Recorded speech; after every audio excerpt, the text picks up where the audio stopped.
يا أيها الذين آمنوا قوا أنفسكم وأهليكم نارا আল্লাহ রাব্বুল আলামিন বলেন, হে ঈমানদারেরা, কু আনফুসাকুম, তুমি নিজেকে জাহান্নামের আগুন থেকে বাঁচাও। তোমরা নিজেদেরকে জাহান্নামের আগুন থেকে বাঁচাও। ওয়া আহলিকুম, সাথে সাথে তোমাদের আহাল যারা আছে তাদেরকেও বাঁচাও। তার মানে নিজে জাহান্নামের আগুন থেকে বাঁচো, অধীনস্থ যারা আছে তাদেরকেও জাহান্নামের আগুন থেকে বাঁচাও। সাহাবায়ে কেরাম জিজ্ঞাসা করলেন, ইয়া রাসূলুল্লাহ, ঈমান এনেছি নেক আমল করার মাধ্যমে, গুনার থেকে বাঁচার মাধ্যমে নিজে জাহান্নাম থেকে বাঁচবো, এটা বুঝলাম, তবে অন্যদের জাহান্নাম থেকে কেমনে বাঁচাবো বলেন তো? দুনিয়ায় একজন মানুষ অপর আরেকজন মানুষকে জাহান্নাম থেকে বাঁচানোর কোনো ক্ষমতা রাখে নাকি? আছে দুনিয়ার কোন মানুষের আরেকজনকে জাহান্নাম থেকে বাঁচানোর ক্ষমতা? নাই। কিন্তু আমাদের দেশের কিছু পীর সাহেবদের আছে। আপনাদের এলাকায় এরকম পীর মনে হয় নাই, অন্যান্য অনেক জায়গায় আছে। তারা তো এমনও বলে, আমার কাছে আসো, আমার সাথে থাকো, কিসের জাহান্নামের টেনশন, নামাজ কালাম ছাড়াই তোমারে জান্নাতে নিয়ে যাব। আর একটু জোরে বলেন।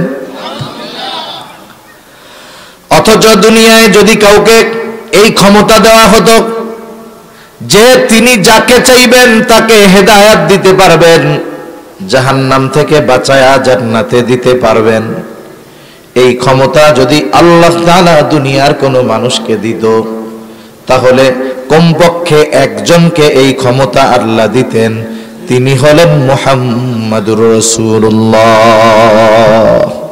সাল্লাল্লাহু আলাইহি ওয়াসাল্লাম। নবীজিকেও আল্লাহ তাআলা এই ক্ষমতা দেয় নাই। রাসূলুল্লাহ সাল্লাল্লাহু আলাইহি ওয়াসাল্লামের চাচা আবু তালেব নবীজির জন্য কত কষ্ট করেছে। সিরাতের কিতাব পড়লে দেখা যায় আবু তালেব নবীজিকে এত মহব্বত করতেন, নিজের সন্তানদের চাইতে ভাতিজাকে বেশি মহব্বত করতেন। আব্দুল মুত্তালিবের মৃত্যুর পর থেকে নিয়ে আবু তালেবের নিজের মৃত্যু পর্যন্ত আমার আপনার নবীর ব্যাপারে সর্বদা সজাগ দৃষ্টি রাখতেন আবু তালেব। আবু তালেব নবীর প্রতি কেমন ছিলেন? রাসূলুল্লাহ সাল্লাল্লাহু আলাইহি ওয়াসাল্লাম 3 বছর গোপনে দাওয়াত দেওয়ার পর যখন আল্লাহ তাআলার নির্দেশ হলো, পয়গম্বর এইবার আপনি প্রকাশ্যে আপনি দাওয়াত দেন, নবীজি যখন আল্লাহ তাআলার এই নির্দেশ অনুযায়ী মক্কাবাসীর মধ্যে প্রকাশ্যে দাওয়াত দেওয়া শুরু করলো, মক্কার মুশরিক সরদারেরা, নেতারা আবু তালেবের কাছে এসে অভিযোগ দিল, আবু তালেব, আপনার ভাতিজা মুহাম্মদকে আপনি থামান, সে কি শুরু করছে? ভাইয়ের সাথে ভাইয়ের সম্পর্ক নষ্ট করে দিচ্ছে, মায়ের সাথে মেয়ের সম্পর্ক নষ্ট হয়ে যাচ্ছে, ছেলের সাথে বাবার সম্পর্ক নষ্ট হয়ে যাচ্ছে। সে মানুষদেরকে বাপ দাদার ধর্ম ছেড়ে নতুন এক ধর্মের দিকে আহ্বান করতেছে। ও আবু তালেব, আপনি যেহেতু আমাদের শ্রদ্ধার পাত্র, বয়োবৃদ্ধ একজন নেতা, আপনার কাছে আমরা জানায় গেলাম, আপনি আপনার ভাতিজাকে তার কাছ থেকে থামান। আবু তালেব আবু জেহেল উতবা সাহেবাকে কিছু বুঝায় পাঠায় দিল, নবীজিকে কিছু বললেন না। নবীজিও তার দায়িত্ব যথাযথভাবে পালন করতেছে। আবু জেহেল যখন দেখছে না মুহাম্মাদের তো কোনো পরিবর্তন নাই, তাইলে মনে হয় আবু তালেব কিছু বলে নাই। এইবার আর আবু জেহেল একা আসে নাই, আশেপাশের সব গোত্রের গোত্রপতি সর্দারদেরকে নিয়ে আবু তালেবের কাছে আসছে আবু জেহেল। আবু জেহেল এসে বলে, ও আবু তালেব, আজকে আমি একা আসি নাই, আশেপাশের সব গোত্রের সর্দারেরা আমার সাথে আপনার কাছে আসছে। আমরা আপনাকে জানায় দেই, আপনার ভাতিজা যেই কাজ করতেছে ওই কাজ থেকে যদি সে বিরত না হয়, আমরা সব গোত্র মিলে সম্মিলিতভাবে আপনার ভাতিজার বিরুদ্ধে ব্যবস্থা নিব। এইবার আবু তালেব একটু চিন্তিত হয়ে গেছে যে না জানি মুহাম্মদ কোন বিপদে পড়ে যায়। আবু তালেব চোখের মধ্যে ঘুম নাই, চিন্তা পেরেশানি, পায়চারি করতেছে আবু তালেব। গভীর রাত, নবীজি দাওয়াতি কাজ শেষ করে বাসায় ফিরলেন, বাড়িতে ফিরলেন। আবু তালেব ডাক দেয়, ও ভাতিজা মুহাম্মদ এদিকে আসো। নবীজি চাচার ডাকে চাচার কাছে গেলেন। আবু তালেব বলে, ও মুহাম্মদ, তুমি যা করতেছো সেই বিষয় থেকে কি একটু বিরত থাকা যায় না? আমি তো তোমার ব্যাপারে বড় চিন্তিত, তোমার ব্যাপারে বড় শঙ্কিত। আজকে আমার কাছে আরবের আশেপাশের সব গোত্রের গোত্রপতিরা আসছে তোমাকে এই বিষয়টা বলার জন্য। আমি তো তোমার ব্যাপারে চিন্তিত আছি, ভীত আছি। স্বাভাবিক, আপনজন প্রিয়জনের যদি কোনো বিপদের আভাস থাকে, আভাস পাওয়া যায়, অপর আত্মীয় অপর প্রিয়জন চিন্তিত হয়, ভয় পায়, টেনশনে থাকে। অনেক সময় সন্তান একটা ভালো কাজ করবে, বলেন তো ভালো কাজ করতে গেলে এই দুনিয়ার মধ্যে বাধা আছে না নাই? যার ভালো কাজের পাওয়ার যত বেশি তার বিপদ তত বেশি। যার ভালো কাজ যত বেশি তত বিপদ বেশি। এই যে দেখেন না, ওলামায়ে কেরাম জেলখানার মধ্যে, বলেন তো চুরি করে জেলখানায় গেছে? দুর্নীতি কইরা বিদেশে 250 বাড়ি বানায় জেলখানায় গেছে? কেন গেছে? হক কথা বলার কারণে, সত্যের উপরে থাকার কারণে, মানুষকে দ্বীনের দিকে আহ্বান করার কারণে, জালেমদের থেকে মানুষকে সতর্ক করার কারণে। ঠিক কিনা বলেন? এদের ভালো কাজের পাওয়ার বেশি, এই জন্য এদের পরীক্ষা বেশি। সন্তান যদি ভালো কাজ করতে যায়, যদি কোনো বিপদের আভাস আছে, অভিভাবক চিন্তিত হয়ে যায়। অভিভাবক সন্তানকে বলে, বাবা আমি কিন্তু ভালো দেখতেছি না, ভালো কাজ করার অনেক মানুষ আছে, তুমি চুপ কইরা থাকো, তোমার করার দরকার নাই। এরপরে যদি সন্তান তার কথার উপরে, তার চিন্তার উপরে দৃঢ় প্রতিজ্ঞাবদ্ধ থাকে, সন্তান যদি বলে, বাবা দুনিয়ায় আসছি একবার, মরে যাব একবার, ভালো কাজ করতে গিয়ে যদি জীবন দিতে হয় দিতে রাজি, তাও আমি এই ভালো কাজ ছাড়বো না। দেখবেন যেই অভিভাবক একটু আগে সন্তানকে ওই ভালো কাজ করতে মানা করতেছিল, কিন্তু সন্তান যখন দৃঢ় প্রতিজ্ঞাবদ্ধ থাকে, তার বিষয়ের উপরে ইস্তেকামতের উপরে থাকে, তখন ওই বাপও বলে, যা বাবা তুই ভালো কাজ কর, যদি তোর সাথে জীবন আমাকে দিতে হয় আমিও দিতে তৈরি আছি। আবু তালেব যখন নবীজিকে বলছে, ও মুহাম্মদ একটু কি বিরত হওয়া যায় না? আমি তো তোমার ব্যাপারে বড় চিন্তিত। তখন আমার আপনার নবী বলেন, নো চাচা আপনি শুইনা নেন, এ তো আরবের গোত্রের গোত্রপতিরা আমার বিরুদ্ধে চলে গেছে।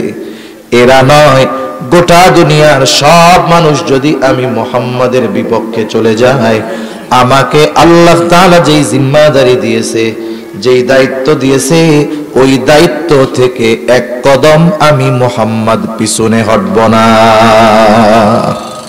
সব আমার বিপক্ষে চলে যাক, আল্লাহ তাআলা আমাকে যেই দায়িত্ব দিয়েছে আমি আমার দায়িত্ব পালন করে যাবই, যা হয় হোক।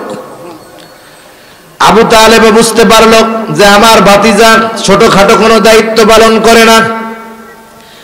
আবু তালেব আগের অবস্থা থেকে ফিরে এসে বলতেছে, ও মুহাম্মদ আল্লাহ তাআলা তোমাকে যেই জিম্মাদারি দিয়েছে সেই দায়িত্ব তুমি, সেই কাজ তুমি চালায়া যাও। আমি বেঁচে থাকতে তোমার গায়ে আমি একটা কাঁটার আঁচড়ও লাগতে দিব না। চিন্তা করে দেখেন নবীজির ব্যাপারে আবু তালেবের কেমন অবদান ছিল। এই চাচা আবু তালেব জীবনের অন্তিম সময় অতিবাহিত করতেছে। আবু তালেবের শিয়রে মাথার কাছে মক্কার মুশরিক গোত্রপতিরা বসা। আবু তালেব জীবনের শেষ সময় অতিবাহিত করতেছে। চাচা এই অবস্থা ভাতিজা তো বুঝতেছে, ভাতিজা এটাও জানে আমার চাচা আমাকে যত মহব্বত করুক না কেন, আমি আমার চাচাকে যত ভালোবাসি না কেন, আমার চাচা যদি ঈমানহীন হয়ে দুনিয়া থেকে চলে যায়, তাহলে আমার চাচাকে জাহান্নাম থেকে বাঁচানোর ক্ষমতা আমার নাই। নবীজি খুব ভালো মতো জানে। নবীজি এবার চাচারে বলতেছে, চাচা আপনি শুধু বলেন লা ইলাহা ইল্লাল্লাহ, এতটুকু বলেন, বাকি বিষয়ের জন্য কিয়ামতের দিন আমি আল্লাহর কাছে আপনার জন্য সুপারিশ করব। ঐতিহাসিকেরা লিখে আবু তালেবের চেহারার মধ্যে এমন ভাব, এই বুঝি মুখ দিয়া বইলা দেয় কালিমা লা ইলাহা ইল্লাল্লাহ। আবু তালেবের মাথার কাছে বসা আবু জেহেল উতবা সাহেবা, আবু তালেবের চেহারার এই অবস্থা দেখে আবু জেহেল বলে, ও আবু তালেব, মক্কার মানুষ আপনারে বড় সম্মান করে, শ্রদ্ধা করে। আপনি যদি মরার সময় বাপ দাদার ধর্ম ত্যাগ করে মুহাম্মাদের ধর্ম গ্রহণ করেন, বাপ দাদার ধর্মের মুখে যদি চুনকালি দিয়া মুহাম্মাদের ধর্ম গ্রহণ করে দুনিয়া থেকে যান, মানুষ আপনারে কাপুরুষ বলবে। এইভাবে আবু তালেবকে তারা উত্তেজিত বানায়া দিল। আবু তালেবের নসিব বড় খারাপ, আবু তালেবের নসিব বড় খারাপ, কালিমা নসিব হলো না, দুনিয়া থেকে আবু তালেব চলে গেল। নবীজিও খুব ভালো মতো জানে, নবীজি খুব ভালো মতো জানে যে আমার চাচার কোনো উপায় নাই। চাচার মাগফিরাতের দোয়া করতেছে, আল্লাহ তাআলার পক্ষ থেকে নির্দেশ আসলো, আপনি এই মুনাফিক মুশরিক যারা আছে এদের জন্য মাগফিরাতের দোয়া করতে পারবেন না। স্পেশাল ভাবে আবু তালেবের বিষয় নিয়ে আল্লাহ তাআলা আয়াত নাজিল করলেন, ইন্নাকা লান তাহদি মান আহবাবতা ওয়ালাকিন্নাল্লাহা ইয়াহদি মান ইয়াশা। আপনি যাকে মহব্বত করেন, ভালোবাসেন, আপনি চাইলেই তাকে হেদায়েত করতে পারবেন না, হেদায়েত দিতে পারবেন না, বরং আল্লাহ তাআলা যাকে চান আল্লাহ তাকেই হেদায়েত দেয়। সুবহানাল্লাহ। তাহলে দুনিয়ার কোন মানুষ আরেকটা মানুষকে জাহান্নাম থেকে বাঁচানোর ক্ষমতা রাখে না। তাহলে আল্লাহ তাআলা বললেন, নিজে জাহান্নাম থেকে বাঁচো, অধীনস্থদেরকে বাঁচাও। তাহলে এর অর্থ কি হবে? উলামায়ে কেরাম, বুজুর্গানে দ্বীন, মুফাসসিরিনে কেরাম বলেন, এখানে উদ্দেশ্য হলো প্রত্যেকটা অভিভাবকের উপরে সন্তানদের কিছু হক আছে, অধীনস্থদের কিছু হক আছে। ওই হকগুলো আদায় করার মাধ্যমে তাদেরকে জাহান্নাম থেকে বাঁচানোর চেষ্টা করো। তুমি তোমার চেষ্টা করবা, আল্লাহ তাআলা দেখবে তুমি যথাযথভাবে চেষ্টা করেছো কিনা। তোমাকে জিজ্ঞাসা করা হবে তোমার চেষ্টার যদি কোনো ত্রুটি না থাকে তুমি বেঁচে গেলা, আর যদি চেষ্টার ত্রুটি থাকে, তোমার অধীনস্থ কেউ যদি জাহান্নামী হয়, কিয়ামতের দিন তোমার ওই অধীনস্থ ব্যক্তি তার জাহান্নামে যাওয়ার কারণ হিসাবে আল্লাহর দরবারে তোমার ব্যাপারে অভিযোগ দায়ের করবে। বলবে, আল্লাহ আমি জাহান্নামে যাওয়ার কারণ হলো, উনি আমার নামাজ পড়তে বলে নাই, আমাকে রোজা রাখতে বলে নাই, আমাকে পর্দার সাথে চলতে বলে নাই, যদি বলতো আমি তো করতাম। সেই জন্য মুসলমান ভাইরারে আমার, দুনিয়াতে অনেক মানুষ আছে ভালো আবেদ, ইবাদতের অভাব নাই, কিন্তু নিজের অধীনস্থ দ্বারা যারা আছে এদেরকে দিন শিখায় নাই, দিনের ব্যাপারে যেই হকগুলো ছিল সেগুলো তারা আদায় করে নাই। আল্লাহ না করুন, কিয়ামতের দিন হয়তো অনেক আবেদ, অনেক দুনিয়ায় সৎকর্মশীল ব্যক্তি শুধুমাত্র অধীনস্থদেরকে দিন না শেখার কারণে আসামির কাঠগড়ায় দাঁড়াতে হবে। এখন আসেন তাইলে আমরা জানি অধীনস্থদের ব্যাপারে আমাদের কি করণীয়।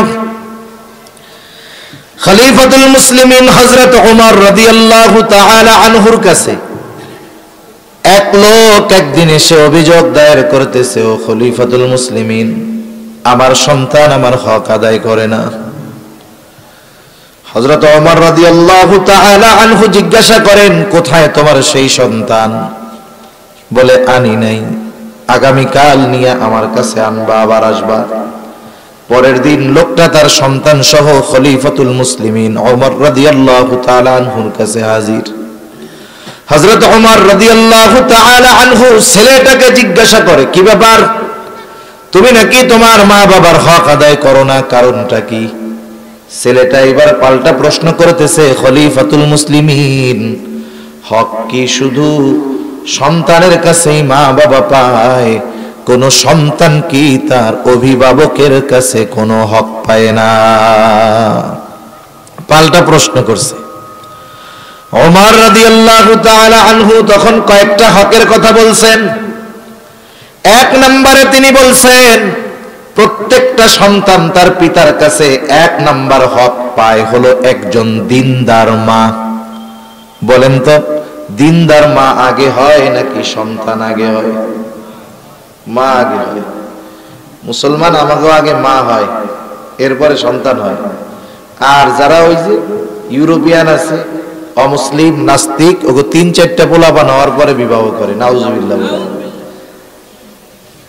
আগে মা হয়, তার মানে বোঝা গেল যেই ছেলেটা এখনো অবিবাহিত, বিবাহ করে নাই, আল্লাহ তাআলা সন্তান দিবেন কি দিবেন না আল্লাহ ভালো জানে। এই বিবাহের আগে তার অনাগত সন্তানের অন্যতম একটা হক তার উপরে আছে, যে সে একজন দিনদার মেয়েকে বিবাহ করবে। এজন্য রাসূলুল্লাহ সাল্লাল্লাহু আলাইহি ওয়াসাল্লাম জানায় দেন, 4 জিনিস দেখে মানুষ বিবাহ করে। 1 নাম্বার দেখে তার সৌন্দর্য, তার সম্পদ, তার বংশ। 4 নাম্বার দিন। নবীজি বলেন, ফাযফার বিযাতিদ দ্বীন, দিনকে প্রাধান্য দাও। সম্পদ আছে, চেহারা সুন্দর, বংশ ভালো, দিন নাই, ওইটারে বাদ দাও। আর এখনকার সময় হইল, আরে চেহারা সুন্দর আছে, অসুবিধা কি? টাকা পয়সা নাই, অসুবিধা নাই। বংশ নাই, অসুবিধা নাই। দিনদারিত্ব নাই, অসুবিধা নাই। চেহারাটা তো সুন্দর, সুন্দর চেহারার দিকে আকৃষ্ট হয়, কিন্তু দিনদারিত্বকে প্রাধান্য দেওয়া দরকার। ওই যে 3 জিনিস যদি না থাকে, দিনদারিত্ব যদি থাকে, বিবাহ যদি হয়ে যায়, একটু সবর করো, ধৈর্য ধরো, হয়তো আল্লাহ তাআলা ওই দিনদার ওই মেয়ের গর্ভে এমন এক সন্তান আল্লাহ দান করবে, যেই সন্তান পিতা মাতার চক্ষু শীতলকারী, শীতলকরণের কারণ হবে। মানুষের আবেগ এক জিনিস আর বাস্তবতা আর এক জিনিস। বিবাহ শাদীর আগে মানুষ চেহারাটারে বেশি প্রাধান্য দেয়, চেহারার সৌন্দর্যকে বেশি প্রাধান্য দেয়। আর বিবাহের পরে চারিত্রিক সৌন্দর্যকে বেশি প্রাধান্য দেয়। অথচ বিবাহের আগে চারিত্রিক সৌন্দর্যের ব্যাপারে খোঁজ খবর নেওয়ার দরকার ছিল। এই সময় এটা আর খোঁজে না, এই সময় শুধু চেহারা দেখে, টাকা পয়সা দেখে। আর যদি লন্ডন যাওয়া যায় তাই তো আর কোনো কথাই নেই। তাইলে যা হয় হোক, লন্ডনে গেলেই তো হইল, ইংল্যান্ডে চলে গেলাম, টাকা পয়সার মালিক হয়ে গেলাম। এখন বলেন তো, বিবাহের মাকসাদ যদি এইগুলোই হয়, বিবাহের মাকসাদ যদি ইউরোপ প্রবাসী হওয়ার ইচ্ছা হয়, বিবাহের মাকসাদ যদি টাকা পয়সাওয়ালা হওয়ার ইচ্ছা হয়, তাহলে এই বিবাহের মধ্যে রহমত, এই বিবাহের মধ্যে বরকত আসবে কোথার থেকে? এজন্য যেই সমস্ত বিবাহ অনুষ্ঠানে বদ্দিনী কর্মকাণ্ড হয়, ওই অনুষ্ঠানে ওই অভিভাবক, ওই মা বাবা সন্তান দুনিয়ায় আসার আগেই সন্তানের হক নষ্ট করে। এজন্য বিবাহ একটা ইবাদত। এই বিবাহ হবে সুন্নাত তরিকায়। কি তরিকায় বলেন না? সুন্নাত পদ্ধতিতে। গোটা দেশের মধ্যে সবচাইতে বিবাহে ব্যয় হয় চট্টগ্রাম জেলা আর সিলেট জেলার মধ্যে। সবচাইতে ব্যয়বহুল বিবাহ হয়, এত অপচয় হয়, কোটি কোটি টাকার কাবিন লেখা হয়, এরপরেও দেখি কোটি টাকার কাবিন লেখেও সংসার টিকাইতে পারে না। আছে না নাই? আবার কত মুরব্বী আছে দেখেন, খোঁজ নেন, বিবাহ করছে, কাবিন নামায় অল্প কয়েক টাকা, অথচ যুগ যুগ পার হয়ে গেছে, বয়স যত বাড়ে বুড়া বুড়ির মধ্যে মহব্বত আর ভালোবাসা তত বাড়ে। ঠিক কিনা বলেন? আর এখন আগের থেকেই বাপ চিন্তা করে যে 50 লাখ যদি কাবিন লেখানো যায়, কোন সময় যদি সাইডাও দেয়, মামলা টামলা করে 1 কোটি আদায় করা যাবে। নিয়তি খারাপ, তাহলে এখানে রহমত, বরকত, শান্তি আসবে কোথার থেকে? এজন্য শীতকালীন শুধু যে ওয়াজ মাহফিল হয় তা না, শীতকালে বিয়ে শাদীও বেশি হয়, ঠিক না? এজন্য আমরা চেষ্টা করব ওলামায়ে কেরামের পরামর্শে স্বল্প খরচে বিবাহ করতে, আল্লাহ বরকত দিবে। নবীজি সাল্লাল্লাহু আলাইহি ওয়াসাল্লাম বলেন, ইন্না আ'যামান নিকাহি বারাকা আইসারুহা মাউনা, যেই বিবাহে খরচ যত কম সেই বিবাহে বরকত তত বেশি। সুবহানাল্লাহ। তাহলে সন্তানের 1 নাম্বার হক হলো দিনদার মা। যেই পিতা বিবাহের ক্ষেত্রে দিনদারিত্বকে প্রাধান্য দেয় নাই, সেই পিতা সন্তানের হক নষ্ট করেছে সন্তান দুনিয়ায় আসার আগে। এরপরে সন্তান যখন মায়ের গর্ভে আসবে, মায়ের জন্য কিছু করণীয় বিষয় আছে। কারণ আধুনিক চিকিৎসা বিজ্ঞান বলে, সন্তান যখন কোনো মায়ের গর্ভে আসে, ওই মার আচার আচরণ কথাবার্তা সব কিছুর প্রভাব ওই গর্ভের সন্তানের উপরে পড়ে। গত বছর সম্ভবত একজন বিজ্ঞানীর একটা গবেষণা দেখলাম, মা যখন তার পছন্দের সুস্বাদু কোনো খাবার খায়, মায়ের গর্ভে ওই সন্তান ওই সুস্বাদু খাবারের বহিঃপ্রকাশ ঘটায় তার হাসির মাধ্যমে। আবার যখন অপছন্দের কোনো খাবার খায়, সন্তানও মায়ের গর্ভের মধ্যে বিরক্ত হয়। শুধু তাই না, কোন গর্ভবতী মা যদি তার সন্তানকে ভালো গায়ক বানাইতে চায়, আমেরিকার ডাক্তার একজন গবেষণা করে বলতেছে, কোন মা যদি চায় সন্তান ভালো গায়ক হবে, তাহলে সে নিজে গান শুনবে, গান গাইবে। কেউ যদি চায় তার সন্তান অভিনেতা হবে, সে নিজে অভিনয় করবে, যার অভিনয় পছন্দ তারটা দেখবে। এখন বলেন তো, মা যদি গান শুনে, এই গানের প্রভাব যদি সন্তানের উপরে পড়ে, মা যদি টেলিভিশন দেখে, এই দেখার প্রভাব যদি সন্তানের উপরে পড়ে, মা যদি কোরআন পড়ে, এই কোরআন তিলাওয়াতের প্রভাব সন্তানের উপর পড়বে কি পড়বে না? মা যদি বেশি বেশি দুরূদ শরীফ পড়ে, বলেন তো এই দুরূদ শরীফের প্রভাব সন্তানের উপরে পড়বে কি পড়বে না? কিন্তু আফসোস, আধুনিক জামানা, এখন চিন্তা করে সন্তান গর্ভে আসছে, 8-9 মাস ঘরে থাকতে হবে, স্বামীকে বলে বড় মোবাইল কিনা দাও, টেলিভিশন লাগায় দাও, ডিশের লাইন লাগায় দাও, নাইলে এত সময় কেমনে কাটাবো। এই যে সন্তান গর্ভে রেখে মা যেই কাজগুলো করে, তার পূর্ণ প্রভাব ওই সন্তানের উপরে পড়ে। সেজন্য গর্ভবতী মা বোন যারা আছে, ওই সময় সব ইবাদত তো আর কঠিন না, বেশি নফল নামাজ পড়তে কষ্ট হয় বুঝলাম, ফরজ ওয়াজিব সুন্নাতে মুআক্কাদা ঠিক রেখে জবানের ইবাদত তো করা যায়, জিকির করা যায়, কোরআন তিলাওয়াত করা যায়, তাসবিহ তাহলিল পড়া যায়, ইস্তিগফার বেশি বেশি পড়া যায়, যতটুকু সূরা মুখস্থ আছে এগুলো পড়া যায়। এভাবে যদি সে তার সময় কাটায়, ওই ইবাদতের পূর্ণ প্রভাব গর্ভের সন্তানের উপরে পড়ে। সুবহানাল্লাহ। এরপরে সন্তান যখন দুনিয়ায় ভূমিষ্ঠ হবে, দুনিয়ায় ভূমিষ্ঠ হবার পর সন্তান ছেলে হোক আর মেয়ে হোক, ডান কানে আজান, বাম কানে ইকামতের শব্দগুলো পৌঁছায়া দিতে হবে। আফসোস, এখনো অনেক মানুষ জানে না, ছেলে হয় এক জায়গায়, মেয়ে হয় এক জায়গায়, ফোন দেয় আর এক জায়গায়, আজান দেয় আর এক জায়গায়। মনে করেন এক জায়গায় একজনের একটা ছেলে হয়েছে, ছেলের বাপ আছে লন্ডন, ফোন দিছে, ফোন দিতে তো আর টাইম লাগে না, ফোন দিছে, কি খবর? বলে আনন্দের সংবাদ, আলহামদুলিল্লাহ, আল্লাহ তাআলা আমাদের একটা ছেলে দিচ্ছে। বেটা লন্ডন থেকে তো খুশি। এখন ছেলে যখন হয়েছে রাত বাজে 3টা, লন্ডন থেকে সে আবার মসজিদের মুয়াজ্জিনরে ফোন দিছে। মসজিদের ইমাম মুয়াজ্জিনরে মধ্যরাতে ফোন দেয় মানুষ কি জন্য? দাওয়াত খাওয়ানোর লেগে নাকি? কেউ যদি মরে ওই সময় ফোন দেয় যে তাড়াতাড়ি আসো, মরছে, লাশটা তাড়াতাড়ি বের করো। এখন মুয়াজ্জিনকে ফোন দেওয়ার সাথে সাথে মুয়াজ্জিন ফোন ধরে কে, ভাই মরছে কেডা? মুয়াজ্জিন কইব মরছে কেডা? এখন এখান থেকে বলে, আরে মেয়ে কেউ মরে নাই, আমার একটা ছেলে হয়েছে, সুসংবাদ, আপনি একটু আজান দিয়ে দেন। আজান দিতে হবে কোথায়? বাচ্চার ডান কানে আজান, বাম কানে ইকামত। এখন মনে করেন ওখানে কোনো পুরুষ নাই, নারীরাই আস্তে আস্তে ডান কানে আজানের শব্দগুলো, বাম কানে ইকামতের শব্দগুলো পৌঁছায়া দিবে। এটা হলো কাজ। অথচ আজান দেওয়া আর এক জায়গায় জোরে জোরে। এর দ্বারা ফজিলতটা কি দেখেন? বাচ্চা মায়ের গর্ভে ছিল, ওইখানে ছিল আলমে বতন, মায়ের পেটের মধ্যে নতুন এক জগতে ছিল। সে দুনিয়ায় আসলো নতুন আর এক জগতে, আলমে দুনিয়ায়। এই দুনিয়ায় পদার্পণের পর দুনিয়ার কোন শব্দ তার কানে যাওয়ার আগে আল্লাহর বড়ত্বের খবর, বড়ত্বের আওয়াজ তার কানের মধ্যে পৌঁছায় দেওয়া হবে। সেজন্য সন্তানের অন্যতম হক ডান কানে আজান, বাম কানে ইকামতের শব্দগুলো। এরপরে সন্তানের যখন 7 দিন বয়স হবে, সুন্দর একটা নাম রাখবে। সাথে সাথে ওই দিন মাথার চুলগুলো মুন্ডায়া মাথার চুলের ওজন অনুযায়ী ওজন পরিমাণ স্বর্ণরূপ্য অথবা উভয়টার যে কোনো একটার মূল্য এই পরিমাণ সে সাদকা করে দিবে। সপ্তম দিন সাথে সাথে সুন্দর একটা নাম রাখবে, যেই নামটা তার ধর্মীয় পরিচয় বহন করে। ডাক দিলেই জানি মানুষ বুঝতে পারে এটা মুসলমান, মুসলমানের বাচ্চা।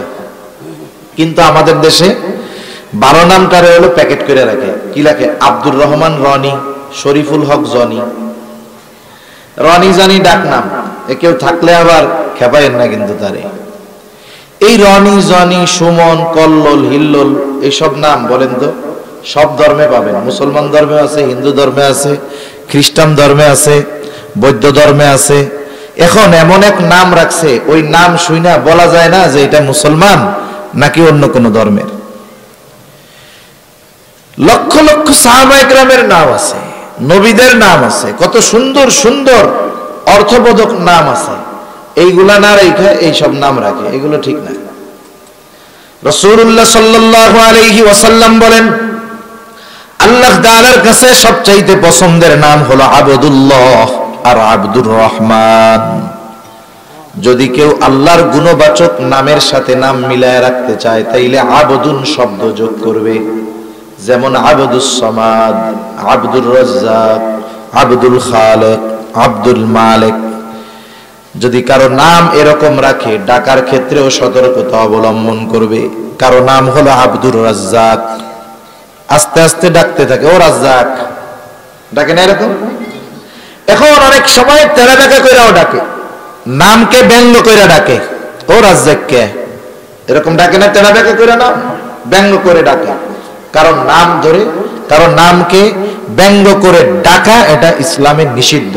এ কাজ আমরা করব না। সেজন্য যার নাম যেরকম সুন্দরভাবে ওই নামে তাকে ডাকবো। আর ডাক নামটা যেন আমার এমন হয় যে কেউ আমার ডাক দিলেই বুঝতে পারে, কেউ আমার নাম শুনলেই যেন বুঝতে পারে সে একজন মুসলমান। আচ্ছা, সিলেট তো ওলামায়ে কেরামের খনি। বাংলাদেশের সিলেট, চট্টগ্রামে ওলামায়ে কেরাম সবচাইতে বেশি, আলেম ওলামা বেশি। ঘরে ঘরে মাদ্রাসায় পড়ুয়া আলেম পাওয়া যায়, বড় বড় আলেম, শাইখুল হাদিস, মুহাদ্দিস। আপনি কোন আলেমের নাম এরকম দেখছেন যে ওর আলেমের নামের লাস্টে ডাক নাম রনি, জনি, সুমন, কল্লোল, হিল্লোল, দোল্লোল এরকম কোন নাম আছে? নামের একটা প্রভাব আছে। নামের কি আছে? প্রভাব আছে। তার মানে যদি কথাটা আমি উল্টাই, যে ওই ধরনের নাম যাদের রাখা হয়েছে এই নামের প্রভাবে তারা আলেম হইতে পারে না। কোন আলেমের নাম আপনি এরকম পাবেন না। সারা দুনিয়া খুঁজেন, দেখবেন সবার নাম ওই শুরু থেকে নিয়ে ওই রকমই রাখা, যে তার নামটা তার ধর্মীয় পরিচয় বহন করে। নামের একটা প্রভাব আছে। গল্প শোনাই আপনাদের। ইমাম আজম আবু হানিফা রাহমাতুল্লাহি আলাইহির পাশে একজন কট্টর শিয়া ছিল। শিয়া এরা তো আবু বকর, ওমর রাদিয়াল্লাহু তাআলা আনহুমা এদেরকে দেখতেই পারে না। বরং তাদের আকীদা হলো নবীজি দুনিয়া থেকে যাওয়ার পর মুষ্টিময় কয়েকজন বাদে বাকি সব সাহাবী মুরতাদ হয়ে গেছে। নাউজুবিল্লাহ বলেন। নাউজুবিল্লাহ আসতে কইলেন। এখন ওই শিয়া তার দুইটা গাধা ছিল। গাধা কত বড় বেয়াদব! ও একটার নাম দিছে ওমর, একটার নাম দিছে আবু বকর, গাধার নাম। একদিন ওই গাধার, দুইটা গাধার একটা করছে কি, ওই শিয়ার তল পেটে একটা লাথি মারছে। ঘোড়া বা গাধা এরা পেছনে যে লাথি মারে, এই লাথির খুরের যে শক্ত, ওটা যদি কারো ভালো মতো লাগে ও জায়গায় একবারে শেষ হয়ে যাবে। তল পেটে এমন লাথি মারছে, এক লাথিতেও শেষ। ইমাম আবু হানিফার কাছে এই খবর আসছে। ইমাম আবু হানিফা বলতেছে, যাও খোঁজ নিয়ে দেখো, ওই যেই গাধাটারে সে ওমর বলতো ওইটাই ওরে লাথি মেরে মারছে। এখন আসলেও খোঁজ নিয়ে দেখে যেই গাধাটার নাম দিছে ওমর, ওইটাই ওর তল পেটে লাথি দিয়ে ওরে সাইজ করে দিছে। ইমাম আবু হানিফা মূলত বুঝাইতে চাইছেন যে নামের একটা প্রভাব আছে। নামের একটা কি আছে? প্রভাব আছে। সেজন্য আমাদের সন্তানদের নামগুলো সুন্দর নাম রাখবো, যেই নাম তার ধর্মীয় পরিচয় বহন করে। রাখবো তো ইনশাআল্লাহ। আমরা কি করি, ভালো নামটারে লুকায় রাখি, আর ওই ডাক নাম যেটা ওইটাকে আমরা রাখি এমন নাম যা মুসলমানের নাম হইতে পারে না। এজন্য আমরা ডাক নামটা বেশি ভালো রাখবো, যেন ডাকলেই বোঝা যায় মুসলমান। সাথে সাথে যদি সামর্থ্য থাকে সপ্তম দিন, মেয়ে হলে একটা, ছেলে হলে দুইটা ছাগল দিয়ে আকিকা দিয়ে দিব। না পারলে 14 দিন, না পারলে 21তম দিন। ছেলে হইছে, দুইটা দিয়ে সামর্থ্য নাই, একটা দিয়ে দিব, কোনো অসুবিধা নাই।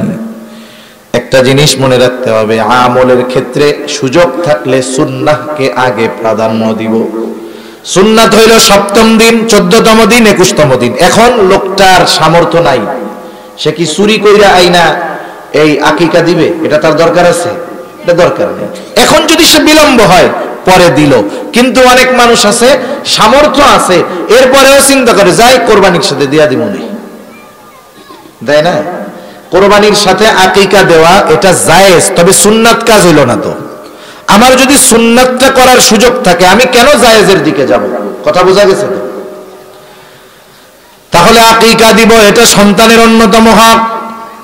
সুন্দর নাম রাখবো, এটা সন্তানের অন্যতম হক। এবার যখন সন্তানের বুলি ফুটবে, কথা ফুটবে, আমরা চেষ্টা করব আমার ওই সন্তানের জবান দিয়ে যেন প্রথম আল্লাহর নামটা উচ্চারিত হয়। সেই জন্য কাজ কি? সেই জন্য কাজ হলো, সন্তান যখন দুনিয়ায় ভূমিষ্ঠ হবে, ওই সন্তানকে গান শোনায়া, হাট্টিমাটিম শোনায়া দুধ খাওয়ানো যাবে না, দুধ পান করানো যাবে না। মা তাকে জিকির করবে, কোরআন পড়বে আর দুধ পান করাবে। মার গর্ভে থাকতেই যদি সন্তান মার কথা বুঝে, তাহলে যখন দুনিয়ায় আসছে এ কথা সে বুঝবে না? বুঝবে, এর প্রভাব পড়বে, বাচ্চা শুনতে থাকবে। এক সময় দেখবেন যখন বুলি ফুটে, সে অনেক দোয়া নিজে নিজে পড়তে শুনাইতেছে আপনারে, আপনি টেরও পান নাই কোন সময় সে মুখস্থ করে ফেলছে। এজন্য বাচ্চাদের সামনে আমরা কোরআন তিলাওয়াত করব। মা যখন বাচ্চারে দুধ পান করাবে, দুরূদ শরীফ পড়তে পড়তে দুধ পান করাবে। যে সূরা মুখস্থ আছে ছোটখাটো সূরাগুলো, এগুলো পড়ে পড়ে দুধ পান করাবে, তাহলে এই প্রভাবটা বাচ্চার মধ্যে পড়বে। দেখেন যখন ছোট বাচ্চা আস্তে আস্তে বুলি ফোটে, ইচ্ছা কইরা না, এমনি একটা শব্দ বাইর হইছে মুখ দিয়া বাচ্চার, মা। কি বের হইছে? মা। মার মতো শোনা গেছে না? দেখবেন ওই মা সবার কাছে বলে, আমার পোলা আজকে আমারে মা কইয়া ডাকছে, আমার ছেলে আজকে আমারে মা কইয়া ডাকছে। যদি ছেলের সন্তান দিয়ে মুখ দিয়ে কোনো আওয়াজ বের হয় আব্বার মতো, তাহলে দেখবেন আব্বা খুশির ঠেলায় বলে, আমার ছেলে আজকে আমারে আব্বা কইয়া ডাকা শুরু করছে। ও মিয়া, একটু চিন্তা করেন, ওই বাচ্চার মুখে যখন আপনি মা আওয়াজ শুনলেন, আপনার কলিজা জোড়ায় গেছে। আপনি আব্বা আওয়াজ শুনছেন, আপনার কলিজা জোড়ায় গেছে। ওই বাচ্চার মুখ দিয়ে যদি আপনি ওরে আল্লাহর ডাক, আল্লাহর নামে ডাকা শেখান, ও যদি আল্লাহরে ডাক দেয়, আল্লাহ খুশি হবে কি হবে না? হবে। এজন্য আমরা ছোটদেরকে অনেক সময় দেখি বিভিন্ন কবিতা পয়ড়া পয়ড়া ঠান্ডা বানায়, কান্না করতেছে, কবিতা বইলা বইলা দোলনায় দোলায়। আপনি এই কাজ কেন করবেন? আল্লাহ তাআলা কত কিছু শিখায়া দিছে, এটার দ্বারা আপনি তাকে শান্ত বানান, ঠান্ডা বানান। এরপরে সন্তান যখন আর একটু বড় হবে, তার প্রাথমিক শিক্ষা দিবেন দ্বীনি শিক্ষা। হযরত ওমর রাদিয়াল্লাহু তাআলা আনহু ওই ছেলেটার জবাবে যেই কথাগুলো বলছে, যে সন্তানের অন্যতম হক, সন্তান যখন বুঝতে শিখবে, তার পিতা তাকে দ্বীনি শিক্ষা প্রদান করবে। আফসোসের ব্যাপার, আজকে আমাদের সাধারণ শিক্ষা ব্যবস্থা থেকে দ্বীনকে উৎখাত করার সর্বোচ্চ প্রচেষ্টা চলতেছে, ঠিক কিনা বলেন? এই সবের আলোকে যদি আপনি গোটা শিক্ষা ব্যবস্থাকে ভাগ করেন, তাহলে শিক্ষা হয় দুই ভাগে বিভক্ত। একটা হলো জাগতিক শিক্ষা, আর একটা হলো দ্বীনি শিক্ষা বা ধর্মীয় শিক্ষা। জাগতিক শিক্ষা হয় দুই প্রকারের, একটা হলো জাগতিক কল্যাণকর শিক্ষা, আর একটা হলো জাগতিক তবে অকল্যাণকর শিক্ষা। যদি দুনিয়াবি শিক্ষা ব্যবস্থায় জাগতিক কল্যাণকর শিক্ষাই যদি শুধু থাকতো, আমাদের কোনো আপত্তি নাই। যেমন বিমান কেমনে বানাবে, ইঞ্জিনিয়ার হবে, কেমনে বিল্ডিং এর আর্ট করবে, ডিজাইন করবে, স্ট্রাকচার করবে, এই সব বিষয় কোরআন হাদিস থেকে সরাসরি না পাইলেও দুনিয়াবি শিক্ষায় এগুলো গুরুত্ব সহকারে শেখানো হয়, ঠিক না? বিমান বানানো শিখুক, ডাক্তার শিখুক, ডাক্তার হোক, ইঞ্জিনিয়ার হোক, এগুলো দরকার আছে, এগুলো উপকারী শিক্ষা, কোনো অসুবিধা নেই। কিন্তু বলেন তো, জাগতিক ক্ষতিকর যে শিক্ষাগুলো আমাদের সন্তানদেরকে শেখানোর অপচেষ্টা চলতেছে, নাস্তিক বানানোর যে অপচেষ্টা চলতেছে, বদ্দিন বানানোর যে অপচেষ্টা চলতেছে, লজ্জাহীন জেনাকার বানানোর যে অপচেষ্টা শিক্ষা ব্যবস্থায় ঢুকায় দেওয়া হচ্ছে, এই ধরনের শিক্ষা অর্জন করার দ্বারা না দুনিয়ার কোনো কল্যাণ আছে না আখিরাতের কোনো কল্যাণ আছে। এই শিক্ষা অর্জন করে আমার আপনার কোমলমতি সন্তানেরা এক সময় নাস্তিক হিসাবে গড়ে উঠবে, ঠিক কিনা বলেন?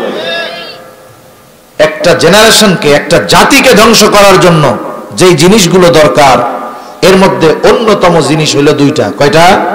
দুইটা। একটা হলো ওই জাতির শিক্ষা ব্যবস্থাকে ধ্বংস করে দিতে হবে, আর একটা হলো ওই জাতির কালচার, সংস্কৃতিকে ধ্বংস করে দিতে হবে।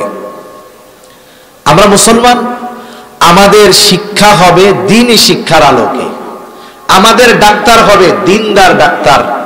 সে জাগতিক কল্যাণকর বিদ্যা শিখবে দ্বীন শিক্ষার সাথে সাথে।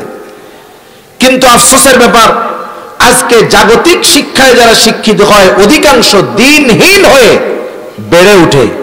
আপনি আমি দ্বীনদার, কিন্তু আমার আপনার সন্তান যখন দ্বীনহীন শিক্ষা ব্যবস্থায় বেড়ে উঠবে, আমি দুনিয়া থেকে চলে যাব, আপনারা চলে যাবেন, এরপরে ওই সন্তানদের সন্তান যারা হবে ওরা দ্বীন শিখবে না, বরং ওরা নাস্তিক হিসাবে গড়ে উঠবে, ঠিক কিনা বলেন?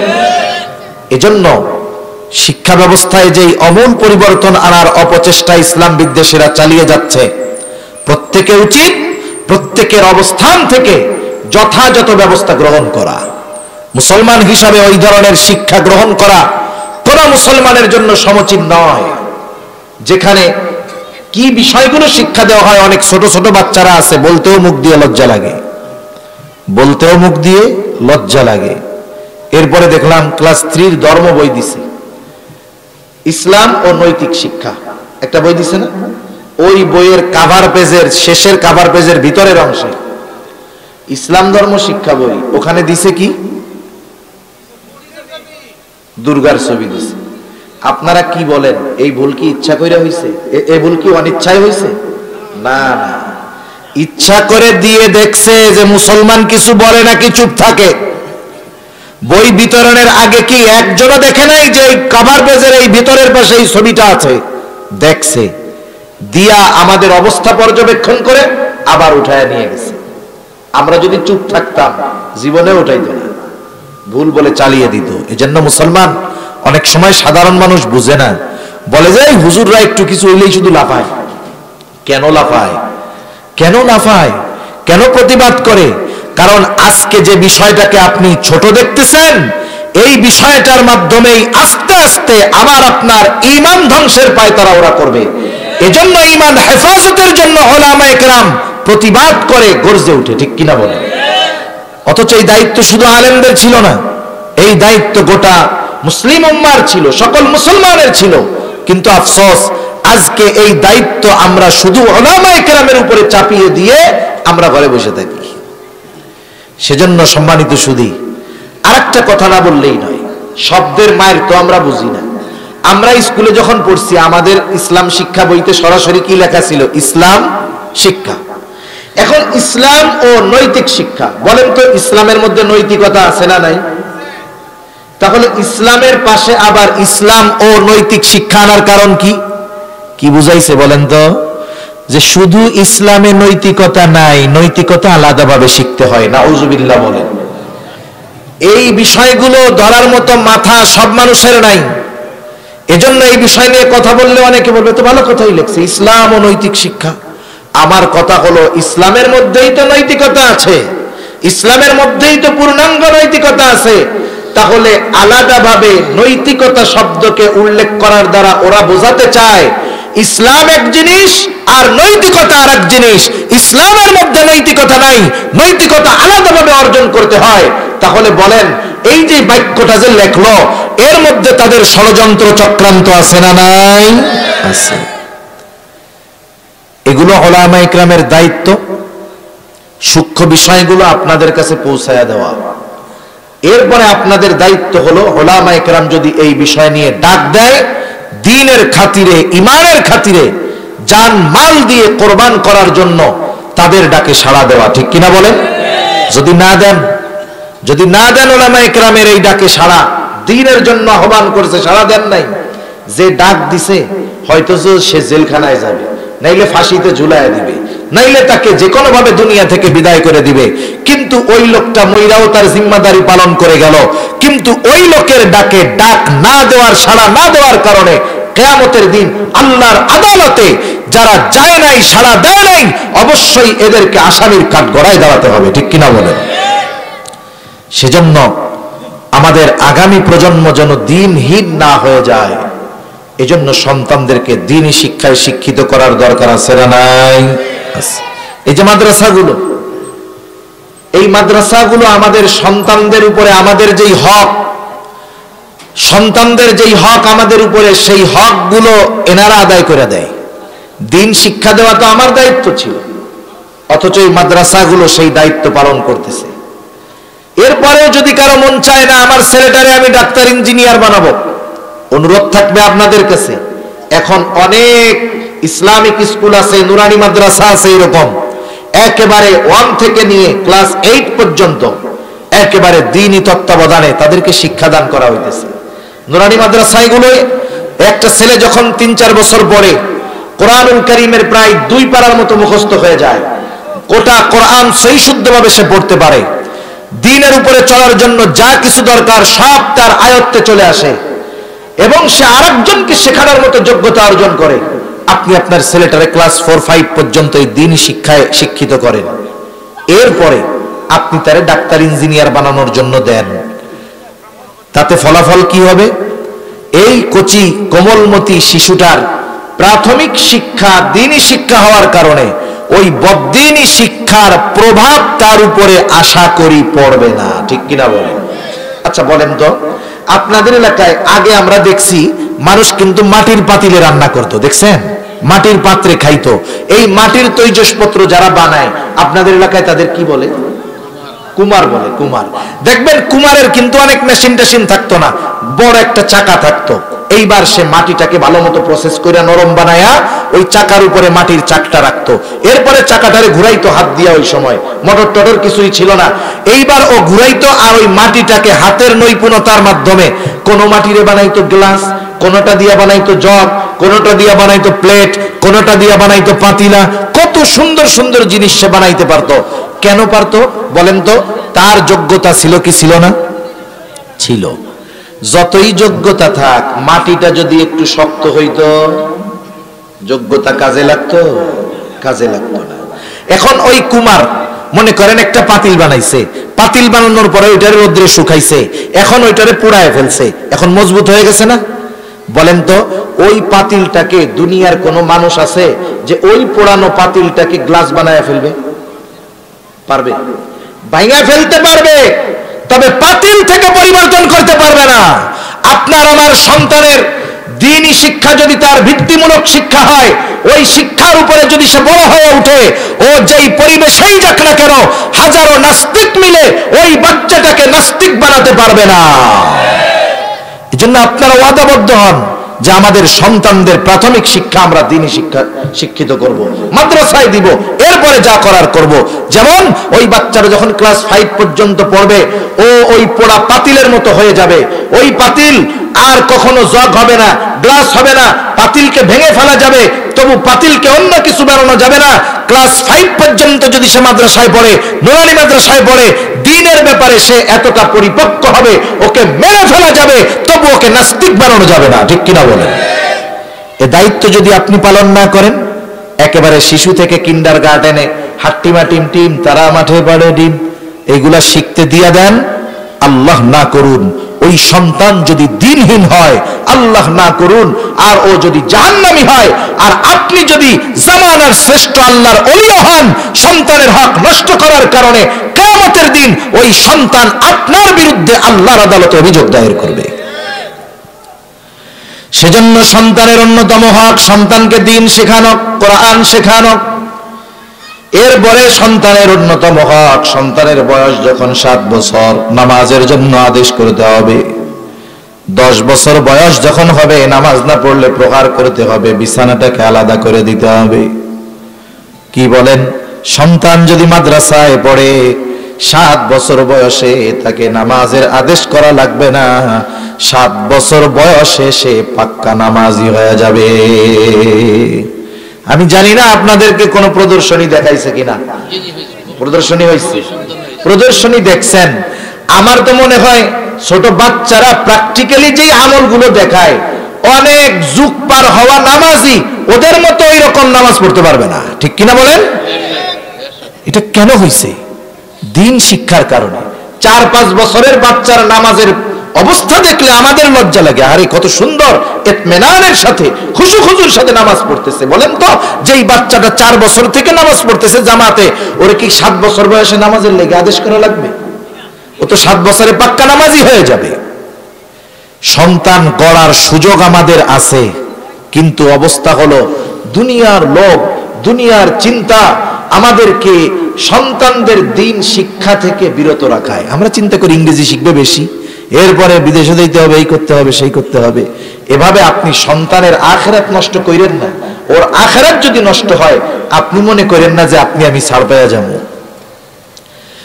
সেই জন্য সন্তানকে নামাজের আদেশ করতে হবে, সাথে সাথে আল্লাহ তাআলার কাছে দোয়াও করতে হবে, রব্বি জালনি মুকিমাস সালাতি ওয়া মিন যুররিয়্যাতি রব্বানা ওয়া তাকাব্বাল দুআ। আর যদি সন্তান মাদ্রাসায় না পড়ুয়া হয়, যখন 6-7 বছর বয়স, আপনি মসজিদে নামাজ পড়তে আনায় অভ্যস্ত করেন, নিজেও আসেন, তাকেও নিয়ে আসেন। একেবারে ছোট যদি হয়, আপনি নফল নামাজগুলো বাসায় পড়েন, সুন্নাতগুলো বাসায় পড়েন, তাহলে কি হবে? ছোট বাচ্চা তার অভিভাবককে যেই কাজ করতে দেখে, কাজটা ভালো হোক আর মন্দ হোক, সন্তান কিন্তু বাবা মায়ের ওই কাজটাকে অনুকরণ করতে পছন্দ করে। আপনি নামাজে দাঁড়াইলেও আপনার সাথে এসে দাঁড়াবে। আপনার নাতিপোতা আছে, নামাজে দাঁড়াবেন, ও আপনার সাথে এসে দাঁড়াবে। ও মনে করবে এটা ভালো কাজ। যখন একটু বড় হবে, আস্তে আস্তে মসজিদে আনা অভ্যস্ত করেন। নাইলে কি হবে জানেন? এই বয়সে যদি মসজিদে না আনেন, বালেগ হওয়ার পর ওই যে পোড়া পাটি হয়ে যাওয়ার পরে ওইটারে আর পরিবর্তন করতে পারবেন না। এরপরে সন্তান যখন প্রাপ্তবয়স্ক হবে, ছেলে হোক আর মেয়ে হোক, অভিভাবকের দায়িত্ব বিবাহ দিয়ে দেওয়া। বিবাহ দেওয়ার দায়িত্ব কার? জোরে বলেন না, কার? অভিভাবকের দায়িত্ব। কিন্তু এখন এই দায়িত্ব অনেকে পালন করে না। অনেকে চিন্তা করে, এত কষ্ট করে পোলাপান মানুষ করছি, 10 বছর কামাই না খাইয়াই বিয়া দিয়ে দিন। সন্তান যদি প্রাপ্তবয়স্ক হওয়ার পর যৌবনের তাড়নায় কোনো গুনাহ করে, যৌবনের তাড়নায় কোনো গুনাহ করে, গুনাহ ছোট হোক আর বড় হোক, যত গুনাহ করবে, অভিভাবক তার দিনদারও যদি হয়, ওই সন্তান যৌবনের তাড়নায় যেই গুনাহ করে, বাবা অটোমেটিক ওই গুনাহগুলোর কারণে তার আমল নামায়ও গুনাহ লেখা হতে থাকবে। বাপ মোবাইল চিনেও না, সিনেমাও কোনোদিন দেখে না। এখন ছেলে যৌবনের তাড়নায় মোবাইলে সিনেমা দেখতেছে, ও তো সিনেমা দেখে গুনাহগার হবে। আর বাপ সিনেমা না দেখেই সিনেমা দেখার গুনাহ তার আমলনামায় যোগ হয়ে যাবে। এজন্য অভিভাবকদের দায়িত্ব সন্তান প্রাপ্তবয়স্ক হইলে বিবাহ দিয়ে দেওয়া। আল্লাহ তাআলা বলেন, ওয়ানকিহুল আয়ামা মিনকুম ওয়াস-সালিহিনা মিন ইবাদিকুম ইন ইয়াকুনু ফুকারা ইউগনিহিমুল্লাহ। আল্লাহ তাআলা বলেন, তোমাদের অধীনস্থ যারা বিবাহ উপযুক্ত আছে, তোমরা তাদেরকে বিবাহ দিয়ে দাও। আনকিহু, তোমরা বিবাহ দাও। এখন তুমি যদি বিবাহ দাও, বিবাহটা ইবাদত না? কথা বলেন, ইবাদত তো। ইবাদত কার তরিকায় করতে হয় বলেন তো? নবীজির তরিকায়। যদি সুন্নাত পদ্ধতিতে নিয়ত বিশুদ্ধ রেখে বিবাহ দেয়, উলামায়ে কেরাম বলেন কোনো সন্দেহ নাই, ওই বিবাহে আল্লাহ বরকত দিবে। ইয়াকুনু ফুকারা ইউগনিহিমুল্লাহ, আল্লাহ বলতেছেন বিবাহ দাও। যদি তারা গরিব থাকে, ধনী বানায় দিবেন কে? আরো জোরে বলেন না কে? অনেক মা বাপ সন্তানদের বিয়া দেয় না, এই কথা কইয়া বিয়া করে খাওয়াইব কি? এরকম তো লোকজন নাই আপনাদের এদিকে। তাহলে আপনি কেন সন্তানের হক নষ্ট করতেছেন? এই হকগুলো যথাযথভাবে আদায় আপনি করলেন।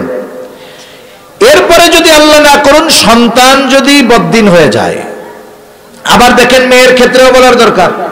হাদিসের মধ্যে আসছে, যখন তোমাদের কাছে কোনো ভালো ছেলেটা দিনদার, মুত্তাকি, পরহেজগার, সব দিক দিয়ে ভালো, কিন্তু সম্পদ কম, এইরকম প্রস্তাব আসছে, নবীজি বলেন বিবাহ দিয়া দাও। যদি না দাও, তাহলে সমাজের মধ্যে বিশৃঙ্খলা, অশ্লীলতা, এইগুলোর প্রসার ঘটে যাবে। এজন্য উচিত, অনেক বাবা আছে সম্পদওয়ালা, মেয়ে আছে বিবাহ উপযুক্ত, ছেলেটার টাকা পয়সা কম কিন্তু দিনদার। ওই বাবা চিন্তা করে, হায় রে টাকা পয়সা নাই, আমার মেয়েরে বিবাহ দিব কেন? আরে ভাই, ওই দিনদার ছেলের হাতে তুলে দেন। হয়তো সে অল্প উপার্জন করে, টাকা পয়সা কম, কিন্তু ওই দিনদার ছেলের ঘরে গিয়ে আপনার মেয়েটা দুনিয়ার জান্নাতের দেখা পাবে ইনশাআল্লাহ। সেজন্য আমরা অনেক সময় মেয়েদের বিবাহের ক্ষেত্রে ছেলের দিনদারিত্বের আগে জিজ্ঞাসা করি কি চাকরি করে। যদি সরকারি চাকরি করে আর যদি ঘুষ নেওয়ার সুযোগ থাকে আর কি, ওরে বাবা, এটা সোনার হরিণ, যেমনে হোক বিবাহ দিতেই হবে। আপনি যদি আপনার মেয়েটাকে বদ্দিন কোন ছেলের সাথে বিবাহ দেন, তাহলে আপনি নিজে মেয়ের হক নষ্ট করলেন। ওই মেয়ে, ওই ছেলে কিয়ামতের দিন অভিযোগ দায়ের করবে, রব্বানা ইন্না আতানা সাদাতানা ওয়া কুবারানা ফাআদাল্লুনাস সাবিলা। বলবে, রব, আমরা আমাদের বড়দের নেতাদের অনুসরণ করছি, যা বলছে তাই শুনছি, অভিভাবকদের কথা শুনছি, আজকে আমি পথভ্রষ্ট হওয়ার জন্য সে দায়ী, জাহান্নামী হওয়ার জন্য সে দায়ী। রব্বানা আতিহিম দুআফাইন মিনাল আযাব ওয়া লানহুম লানান কাবীরা। বলবে, আল্লাহ, ও আমার রব, আপনার লানতের উপরে বর্ষণ করেন, আযাবরে দ্বিগুণ করে দেন।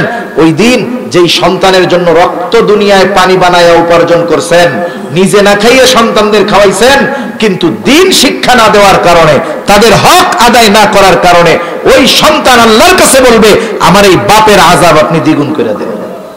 কেমন লাগবে সেই দিন? এটা ওয়াজ করে বোঝানো যাবে না। দুনিয়াতে কোনো বাবা যদি সন্তানের কারণে অপমানিত হয়, অনেক বাপ সমাজে মুখ দেখায় না লজ্জায় যে সন্তানের কারণে মানুষের কাছে অপমানিত হচ্ছি, আর কিয়ামতের দিন যদি সন্তানের কারণে গোটা হাসরবাসীর সামনে ওই বাবাকে অপমানিত হতে হয়, এর চাইতে লজ্জার, এর চাইতে কষ্টের আর কিছুই হতে পারে না। ঠিক কিনা বলেন? এজন্য আমরা আমাদের অধীনস্থদেরকে, আমাদের সন্তানদেরকে তাদের হক আদায় করার মাধ্যমে জাহান্নাম থেকে বাঁচানোর চেষ্টা করব। এতে কি হবে? আমার এই সন্তানটা দুনিয়া আখিরাতের সম্পদে পরিণত হবে ইনশাআল্লাহ। আল্লাহ সুবহানাহু ওয়া তাআলা আমাদের সকলকে আমাদের অধীনস্থদের হকগুলো যথাযথভাবে আদায় করবার তৌফিক দান করুন। সকলে বলি আমিন। ওয়া আখিরু দাওয়ানা আনিল হামদুলিল্লাহি রাব্বিল আলামিন। আসসালামু আলাইকুম ওয়া রাহমাতুল্লাহি ওয়া বারাকাতুহু। সুবহানাকাল্লাহুম্মা। আলহামদুলিল্লাহ, আমরা আমাদের মুহতারাম অতিথির কাছ থেকে অত্যন্ত গুরুত্বপূর্ণ আলোচনা শুনছি। সম্মানিত